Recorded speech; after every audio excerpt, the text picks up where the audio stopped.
how to fix Skype app not ringing for incoming calls.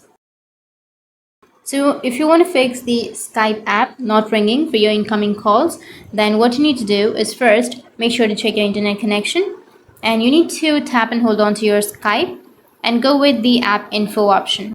Once you're under the app info, now you just need to simply go with notifications, and if you're not getting the notifications or if your app is not ringing, then the main problem is you have not turned on the notifications.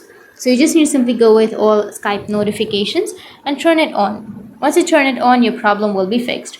But if that doesn't fix your problem, then you can go back, open up your permissions, and if you've not allowed any permissions, then you just need to simply go and allow the permissions like location, microphone, contacts, phone, photos and videos and everything.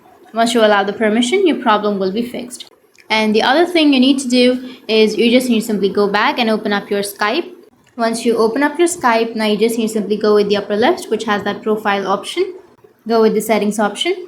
Under settings, you need to go with the notifications and make sure that you've turned on all of the notifications on your app also, and go with the calling option. Under calling, now if you've disabled the caller ID, then you just need to simply go with caller ID and enable the caller ID. Once you've enabled your caller ID, then you'll be able to fix your Skype app not ringing for incoming calls. So that's it, and if you have any questions, feel free to comment below. Thanks for watching.